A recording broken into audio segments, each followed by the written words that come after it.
Okay, this is a seventh grade video, which will be number 2, because I put up a video for 6th, 7th, and 8th that was introduction. So now, 7th graders, we're going to begin, and I'm using this board, but you can see this light that's glaring down from the fluorescence. So I'm writing under that so it won't interfere with your vision. But I'm using the sheet that you've seen before. It's your 7th grade math work that needs to be covered.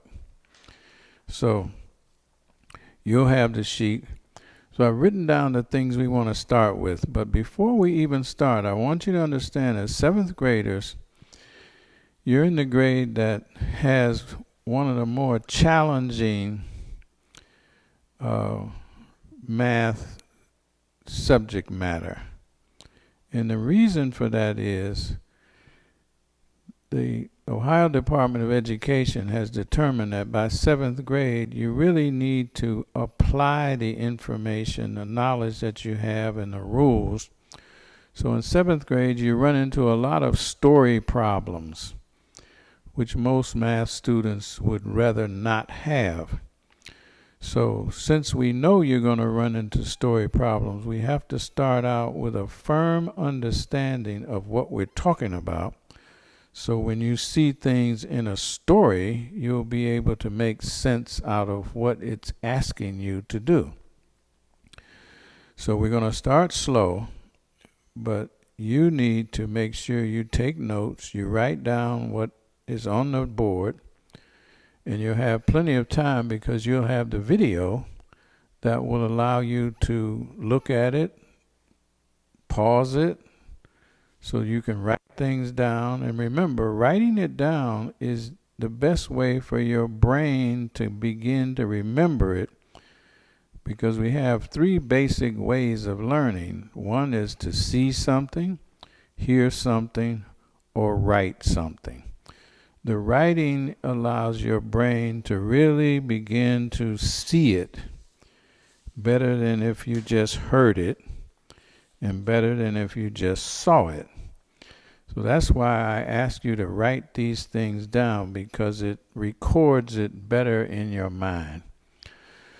So when you go to Study Island afterwards for your practice, you're going to go to Study Island category 2A, C, D, and paragraph 3C. So that will give you 4 different areas to follow up. And so that's how we're going to do it. We'll measure how you follow up, and we'll figure out what you know, what you don't know, and what we have to reteach or further explain. So now let's get started with what we have here. You don't have to write this down right at this moment, because you will be able to do that when you go back over the tape and you just pause and write. So the first thing here is unit rate and constant proportionality. I'm going to explain that later. Then you have percents, ratio, and proportions, and convert fractions to decimals. So those are the 4 areas we want to talk about right now today. We won't try to do everything that's related to it, because this is just our beginning introduction to these areas. So we will come back to them, of course. You will practice, of course. And the first thing I would say when you practice, you go to the lessons in those areas. I've looked at a couple of them. They have some pretty good videos that will help to review what I'm going to talk about right now. So that may be helpful too. So now let's get started. I'm going to try to use these colors to help you remember things and see them. But unit rate, so we have to first determine, what do we mean by unit rate? Unit rate. The word unit for our purposes means 1. So you can write that down. Unit means 1. So you can keep in mind that unit means 1. Constant, the word constant, means to continue the same way. And proportionality is, I'm going to leave it for right now, because see, it comes here. Ratio and proportion is the same word. So I'm going to leave it for right now and explain it when we get here. But the constant means that the unit rate is constant. It's not changing. So for example, let's say you buy a container or some kind of drink or something from the store. Let's say it has 2 handles on it. And it's 32 ounces. So if it's 32 ounces and it costs $4, let's say. Well, let's say it costs $3.20. That'll make it a little bit easier. So if 32 ounces of something that you get, it could be paint, it could be dishwashing liquid, it could be mayonnaise, it could be detergent, it could be a 32-ounce container of Coca-Cola or whatever. But if it costs $3.20, the unit price is, the unit rate is asking us the question of what is the cost of 1 ounce. It wants to know what is the cost of 1 ounce if 32 ounces cost $3.20. So this is usually figured out by division. So I'm going to just write division down here, division. It's usually figured out by using division. So when we come to figuring unit rate, we'll see, because I'll erase this once we get past this little discussion. I'll erase it and we'll show you how it works. But for right now, the unit rate is dealing with how much is 1. So if you go to the service station with your parents or a relative and you stop and get gas, and you get 1 gallon of gas, 1 gallon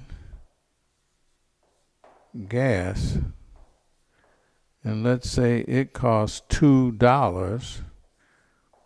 That's the price about now. So 1 gallon of gas. So you may want to know, well, how much is the cost for 1 quart of gas? That will be the unit cost, 1 quart. You could also say 1 ounce of gas, but we usually figure the gas in gallons. But since there are 4 quarts in 1 gallon, 4 quarts equals 1 gallon. So if 1 gallon costs $2, what will be the cost of 1 quart? And there's 4 quarts in the 1 gallon.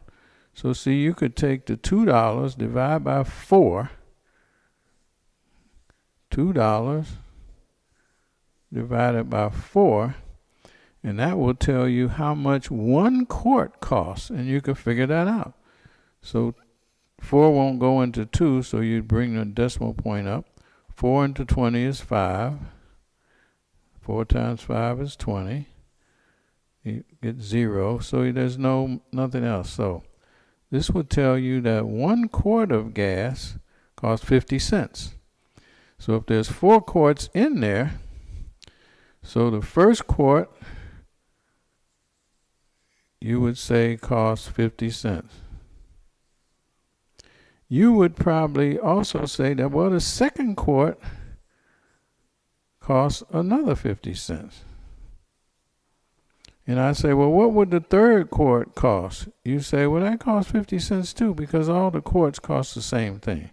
And I say, well, what's the cost of the fourth quart? You'd say, that's 50 cents. So when I add all the 50 cents up, that gives me 50 cents, $1, $1.50, $2. So you say that's the $2 for 4 quarts or 1 gallon. So now that's an example of the thing I was going to save for later, which is this word, proportionality. And what does that mean? Well, in the example we just used, you know it takes 4 quarts to make 1 gallon, and we purchase 1 gallon of gas for $2. So if I ask you, how much is 1 quart cost? You say 50 cents. I say, well, how much is the second quart? You say, that's 50 cents also. I say, well, maybe it's 65 cents. You say, no, that wouldn't make any sense. I said, maybe it costs 80 cents. You know, it's 50 cents because each quart is 50 cents. So the constant rate here is 50 cents. And it's proportional, so it doesn't change to a different amount. It's the same constant amount. So 1 quart is 50 cents, and another quart will be 50 cents, so it will keep that same proportion or relationship. So this is an example of the constant is 50 cents. The proportion is 1 to 50 cents, 1 to 50 cents, 1 to 50 cents. We just call them the second quart, the third quart, the fourth quart, but they're really just 1 quart, 1 quart, 1 quart, 1 quart. That makes 4 quarts or 1 gallon. So the constant rate is 50 cents. The proportion is 50 cents for each 1 quart. So the unit rate here is 1 quart equals 50 cents. That's the unit rate if we're talking about quarts. So that's an example of unit rate is how much is 1 equal. If it's 1 ounce, 1 gallon, 1 mile, 1 minute, 1 anything, you're talking about the unit rate. So now I'm going to erase that because I need that space, and we'll talk about percents. Percents you've probably covered already in 6th grade or 5th grade, but we're just going to review it so that we're clear on what we're talking about as we go into 7th grade, because 7th grade is going to ask us to do more things with percent than you did before. So the first thing we want to do is make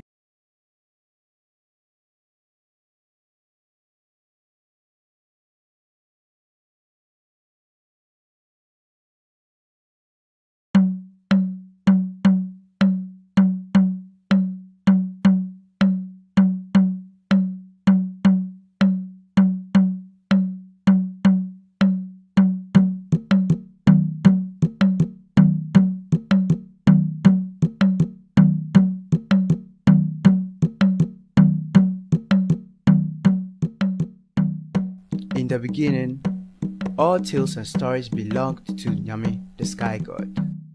But Kwekwanansi, the spider, yearned to be the owner of all the stories known in the world. He went to Nyame and offered to buy them. I am willing to sell the stories, Nyame said, but the price is high. Many people have come to me offering to buy, but the price was too high for them. Rich and powerful families have not been able to pay. Do you think you can do it? I can do it. What is the price? My price is 3 things, the sky god said. I must first have Mobro the hornets. I must then have Onini the great python. I must then have Osibo the leopard. For these things I will sell you the right to tell all the stories. I will bring them.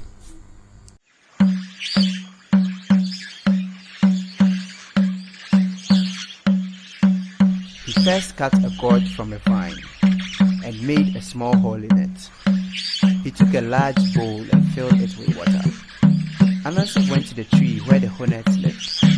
He poured some of the water over himself so that he was dripping. He threw some water over the hornets so that they too were dripping. Then he put a bowl on his head as though to protect himself from a storm, and called out to the hornets. Are you foolish people? Why do you stay in the rain that is falling? Where shall we go? Go here in this dry God. Thank you, thank you, thank you. Thank you, thank you, thank you. The hornets thanked him and flew into the gorge through the small hole. When the last of them had entered, Anansi plugged the hole with a ball of grass, saying, Oh yes, you are really foolish people. He took the gorge full of hornets to Nyame, the sky god. The sky god accepted them, saying, There are 2 more things you will need to bring.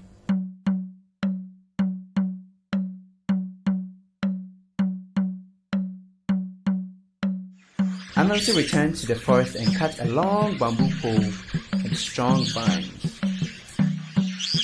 Then he walked towards the house of Onini the python, talking to himself. He seemed to be talking about an argument with his wife. My wife is wrong. I say he is longer and stronger. My wife says he is shorter and weaker. I give him respect. She gives him less respect. Is she right or I am wrong? I am right. He is longer. I am right. He is longer. Why are you arguing this way with yourself? I have had a dispute with my wife. She says you are shorter and weaker than this bamboo pole. I say you are longer and stronger. It is useless and silly to argue when you can find out the truth. Bring the pole and we will measure. So Anansi laid the pole on the ground, and the python came and stretched himself out beside it. You seem a little short. A little more. I can stretch no more. When you stretch at one end, you get short at the other. Let me tie you so you don't slip.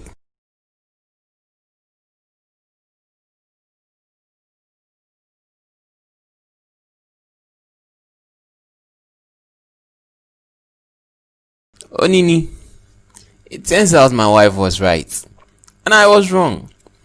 You are shorter than the pole and weaker. My opinion wasn't as good as my wife, but you were even more foolish than I. You are now my prisoner.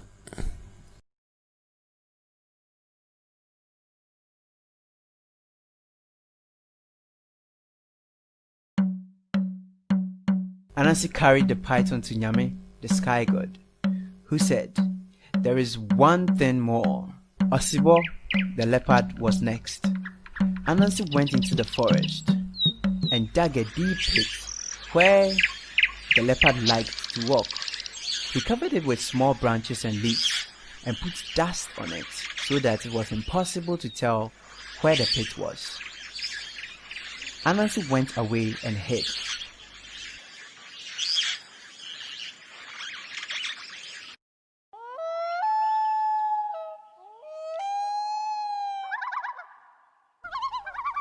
When Osibo came prowling in the black of night, he stepped into the trap Anansi had prepared and fell to the bottom.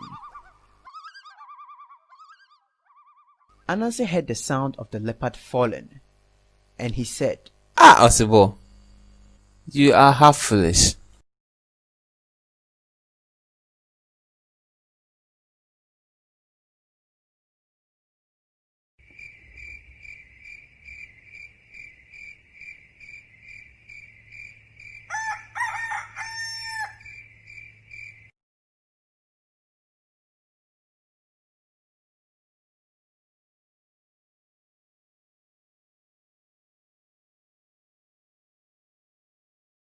Osibo, what are you doing in this hole?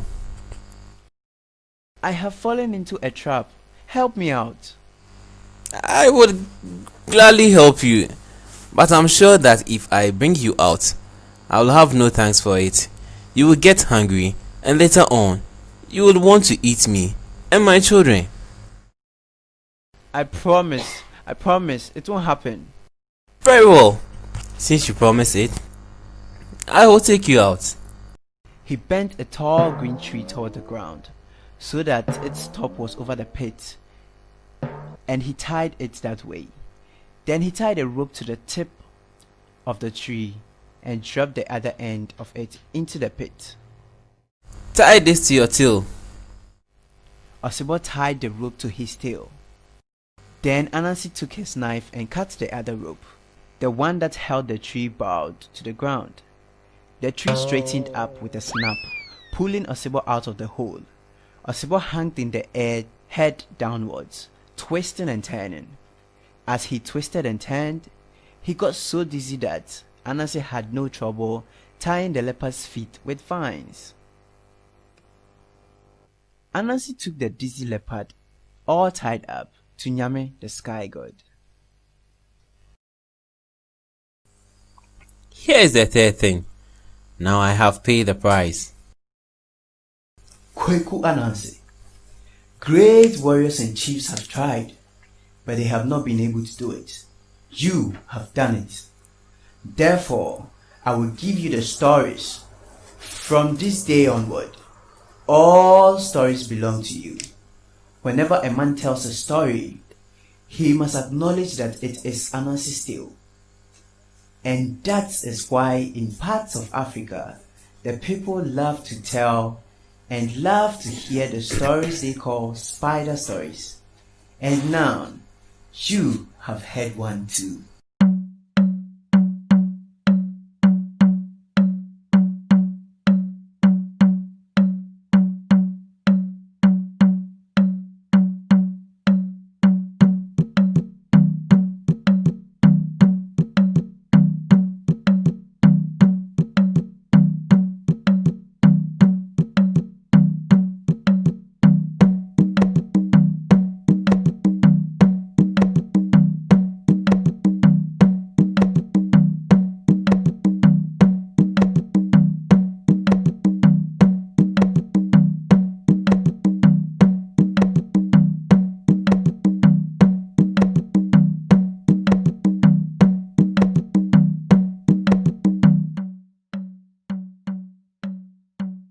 Sure, we understand the basics.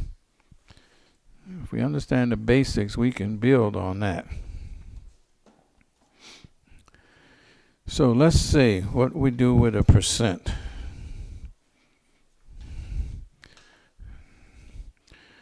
A percent, I'm going to draw a line here.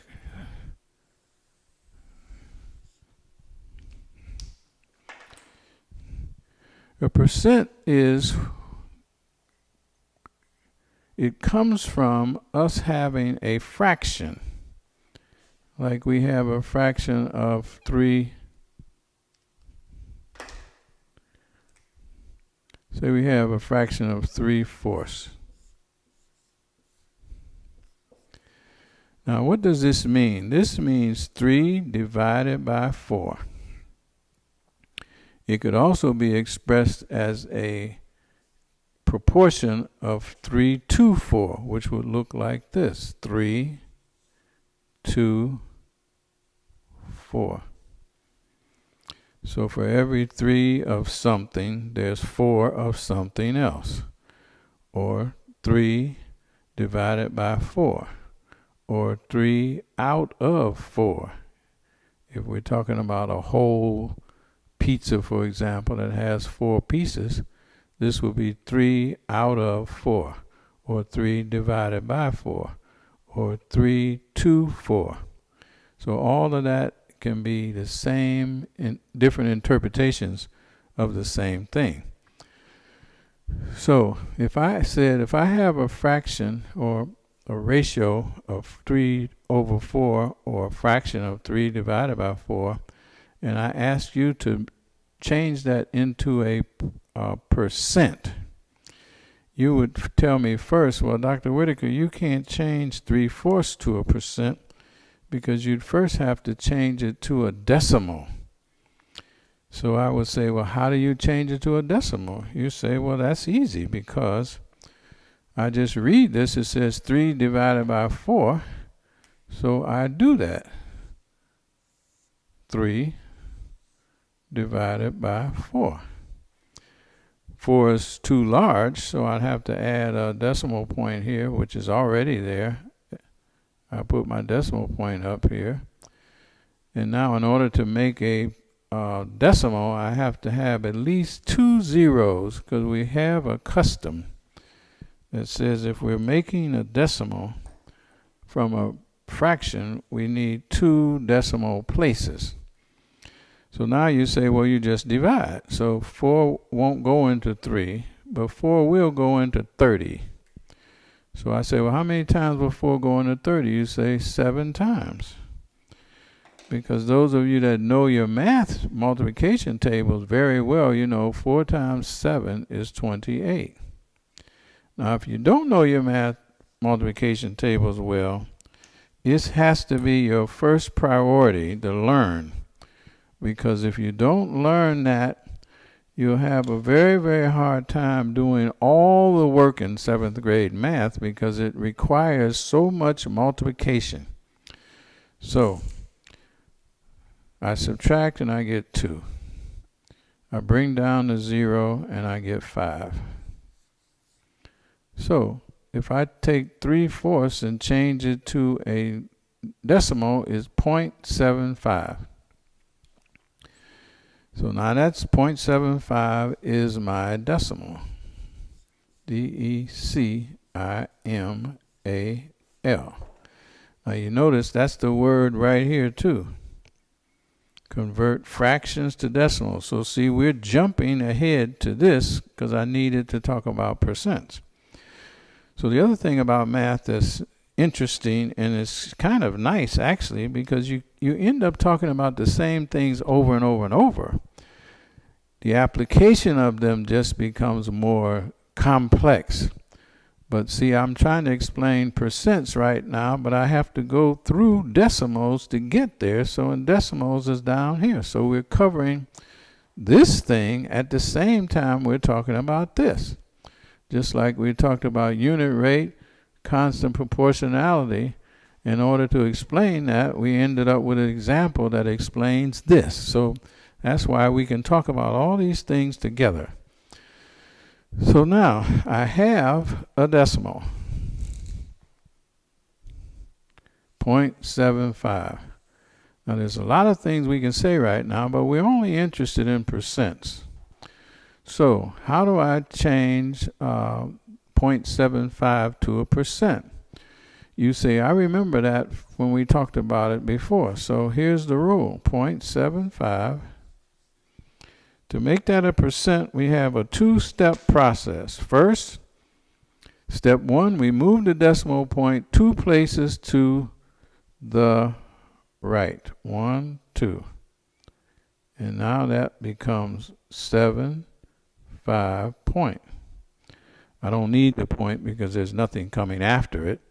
But I know it's there, but I'll just make it invisible since I don't need it. Just like it was behind the 3 and I didn't have it there until I needed it. So once I had to divide, I needed it, so I just brought it out of its hiding place and put it there. So step 1 of changing a decimal to a percent is to move the decimal point 2 places, and then step 2 is to add a percent sign. So now I have percent. If I had percent to start with, well, let me write down the 2 steps just so you can go back and do them. So to change a percent to a decimal to a percent, we have 2 steps. Step 1, STEP 1. Step number 1 is move the decimal point 2 places to the right. So I'm going to say move decimal. I won't just put DEC like it looks like December, but you know it's decimal.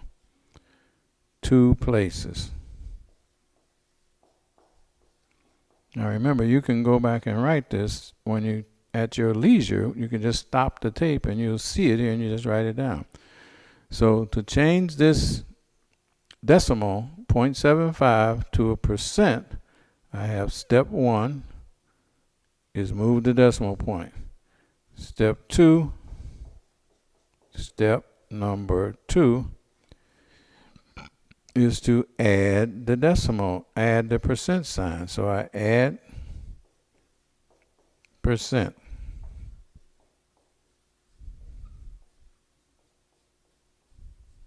Okay. So now if I had a percent already and I wanted to change it to a decimal, I would just do the reverse. Instead of add the percent sign, I'd take off the percent sign. Instead of move the decimal 2 places to the right, I move them 2 places to the left. So I'm going to say move decimal 2 places right. RIGHT. So to do the reverse, to change a percent back to a decimal, I would drop the percent sign and move the decimal point 2 places to the left. If it's not there, now that I need to do something with it, I just bring it out of hiding and put it after the last number and then move it 2 places. So now you say, well, why do we need this? Why do we care about percents? And what do we do with it? Well, when we come to the problems, you see this all the time. If you go to Walmart or you go to some department store or you get something online, you often see these words, which I'm just going to put up here. Everybody likes them.